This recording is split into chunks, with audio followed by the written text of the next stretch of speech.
डायन कामनी ने किया वीना पे अपना कब्जा। जी हाँ दोस्तों, हम बात करें स्टार प्लस के शो जादू तेरी नज़र।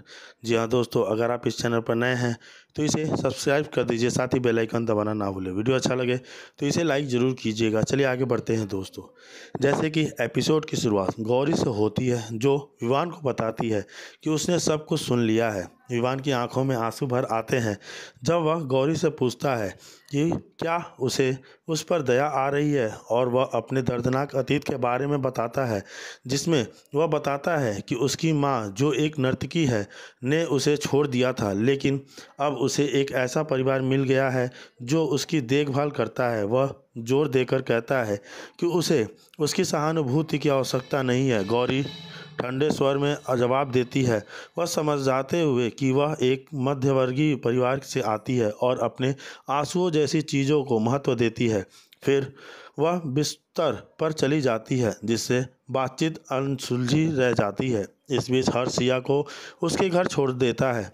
उसे प्रथम वंशी और विष के बारे में सच्चाई बताने के लिए कहता है। हालांकि सिया जोर देती है कि उसे पास कहने के लिए कुछ नहीं है और चली जाती है। वीणा के रूप में कामनी स्थिति को नियंत्रित करती है, सिया को एक छाया दुनिया में फंसा देती है। जैसे जैसे रात बढ़ती जाती है, विवान गौरी के विचारों में खोया रहता है। उसकी बातें और अपने परेशान अतीत पर विचार करता रहता है। वह गौरी को सोता हुआ देखता है और चुपचाप अपने आंसू पोंछता है। कामनी अभी भी छाया में काम कर रही है। अपने अंधेरे क्षेत्र में एक कौवा विवान के कमरे में भेजती है। कौवा विवान के कंगन में घुस जाता है और कामनी देखती है, उस पर नियंत्रण पाने की प्रतीक्षा करती है। इस बीच हर्ष फिर से सिया से मिलने आता है और सिया उससे स्थिति के बारे में पूछती है। वह जब वे बात करते हैं, हर्ष दीवार पर फंस जाता है।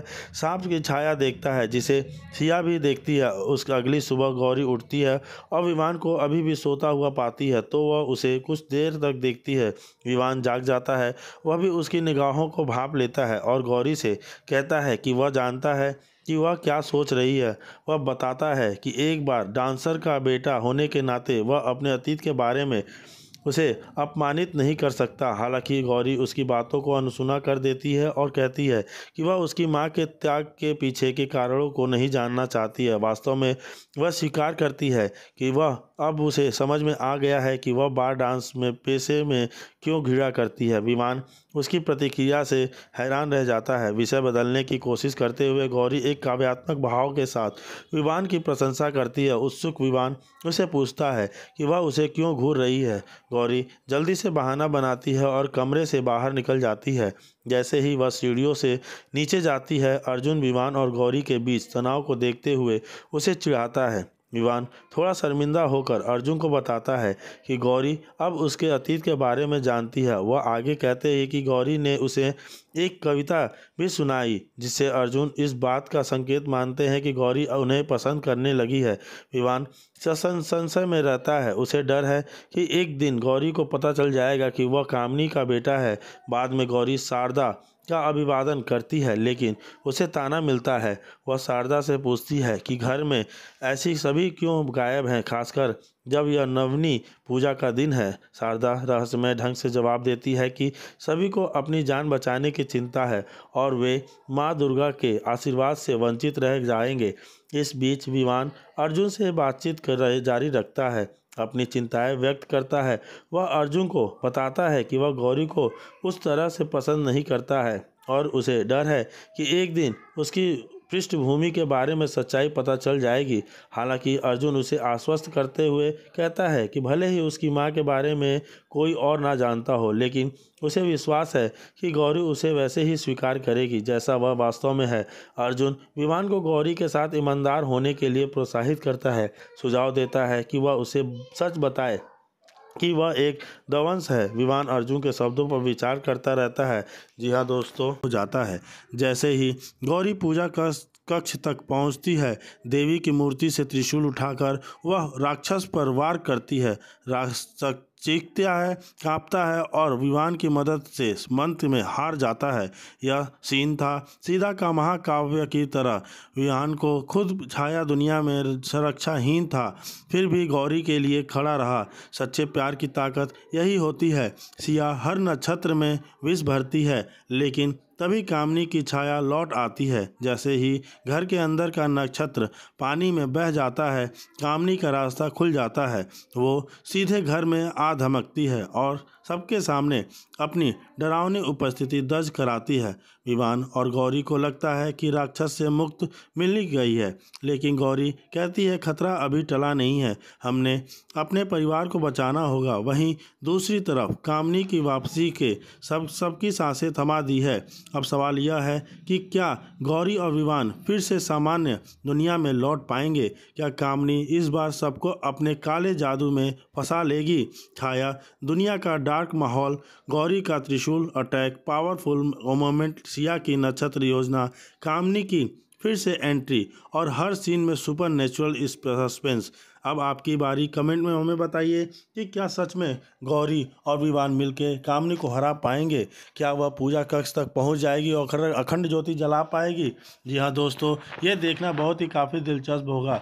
वहीं दूसरी तरफ धार विवान अपने भाइयों के साथ नक्शा लेकर उस कमरे की तलाश में जुटा है जो छाया लोक का रास्ता खोलता है।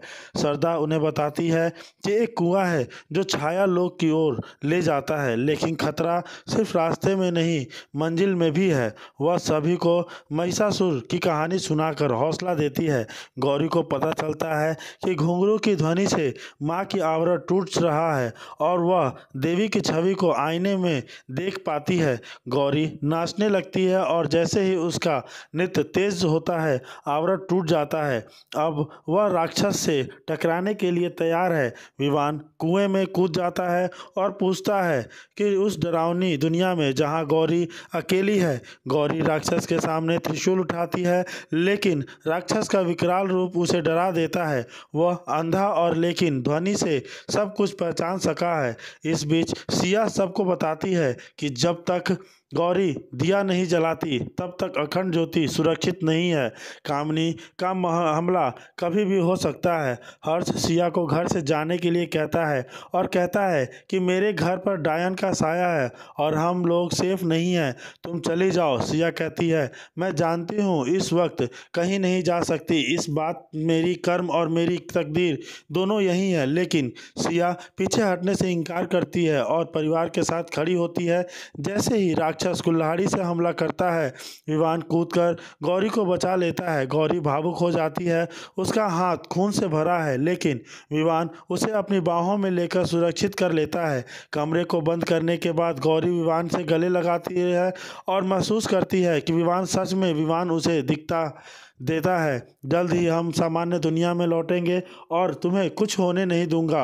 और यही था आज का एपिसोड। जी हाँ दोस्तों, यहाँ देखना होगा कि क्या गौरी राक्षस को पूरी तरह मात दे पाएगी, क्या दिया जला पाएगी समय पर, क्या कामिनी का हमला टल पाएगा? आपका क्या कहना है? जी हाँ दोस्तों, विवान और गौरी की यह जानलेवा मोहब्बत पसंद आई तो हमें आगे बताइए कि क्या होता है। देखते हैं दोस्तों। को लाती है, वह देवी के आवरण को तोड़ने की कोशिश करती है जबकि राक्षस गेट को पीट रहा होता है। सिया बताती है कि गौरी को बुलाना जरूरी है। अर्जुन सभी को बताता है कि गौरी छाया दुनिया में फंसी है। उधर विवान को एक रहस्यमयी बक्सा मिलता है जिसमें छाया का नक्शा होता है, यानी अब उसे रास्ता मिल गया है। और वहीं गौरी को मिलते हैं घुंघरू। क्या यही घुंघरू उसकी मुसीबत का समाधान होंगे? एपिसोड यहीं पर एक तगड़े फ्लिकर के साथ खत्म हो जाता है। अब सवाल यह है कि क्या गौरी देवी के आवरण को तोड़ पाएगी? क्या नक्शा विवान को सही रास्ता दिखाएगा? और क्या राक्षस को रोका जा सकेगा? आपका क्या कहना है? अगर आपको यह विवान और गौरी की एक रहस्यमयी अर्जुन रोमांस लगी तो कमेंट में लिखकर ज़रूर बताइए। जी हाँ दोस्तों, हम बता रहे हैं कि कैसे गौरी अपने आप को उस राक्षस से बचाती है और कैसे विवान वहां तक पहुंचता है उसे बचाने के लिए। वहीं दूसरी तरफ चुड़ैल के बारे में एक डरावनी कहानी बताता है जिससे अपना चेहरा खो दिया है और अब धुएं में बदल जाती है। गौरी ध्यान से सुनती है, यह जानकर हैरान रह जाती है कि यह चुड़ैल इतनी शक्तिशाली थी कि उसने उनके भाई को भी हरा दिया। वह विवान की अपनी शक्तियों के बारे में सुनकर भी हैरान है, लेकिन हर्ष जल्दी से विषय बदल देता है। माहौल को हल्का करने की कोशिश करते हुए गौरी चाय लाती है, लेकिन उन्हें खुश करने की अपनी घबराहट में वह कप को ज़्यादा भर देती है और बहुत ज़्यादा चीनी डाल देती है। जब विवान चिढ़ जाता है तो उसकी चाय उसकी किताब पर गिर जाती है। अर्जुन विवान को चिढ़ाता है और उसे बहुत मीठी चाय चखने के लिए प्रोत्साहित करता है। जैसे ही भाई उसका मजाक उड़ाना शुरू करते हैं, गौरी और चीनी डालना जारी रखती है, जिसे विवान और भी नाराज हो जाता है। वह अंततः खुद को माफ़ कर देता है और चाय को पीछे छोड़कर नहाने चला जाता है। गौरी हर्ष और अर्जुन को चाय देती है, लेकिन वे दोनों बहाने बनाते हैं कि खिसक जाते हैं। घर के दूसरी तरफ वीना को विवान की शादी गौरी से करने के फैसले पर पछतावा होता है। हालांकि वह गौरी का बचाव करते हुए कहती है कि वह विवान की जान बचाने का कारण थी। हालांकि वीना इसे संयोग मानती है। अचानक वीना घर में कौओं के एक समूह को घुसते हुए देखती है और जांच करने का फैसला करती है। इस बीच विहान तौलिया लपेट कर वापस आता है। गौरी अंदर आती है और उसे इस तरह देखकर शर्मिंदगी महसूस करती है। जैसे ही वह घबराहट में उसे चाय देती है, वह फिसल जाती है और गलती से तौलिया खींच लेती है। शर्मिंदा होकर वह चिल्लाते हुए बाहर भागती है, फिर बाहर हंसने लगती है। गौरी को यह जानकर आश्चर्य होता है कि विवान के घाव गायब हो गए हैं। वीना एक कमरे में प्रवेश करती है और धुएं से घिरा एक दर्पण पाती है। वह अजीब उपस्थिति पर सवाल उठाने लगती है। वीना के कमरे में वापस गौरी फिर से प्रवेश करती है, जबकि वह कपड़े पहन रहा होता है। विवान परेशान होकर उससे पूछता है कि वह वहाँ क्या कर रही है। वह स्वार्थी इरादे रखने का आरोप लगाता है, जिससे गौरी को ठेस पहुंचाती है।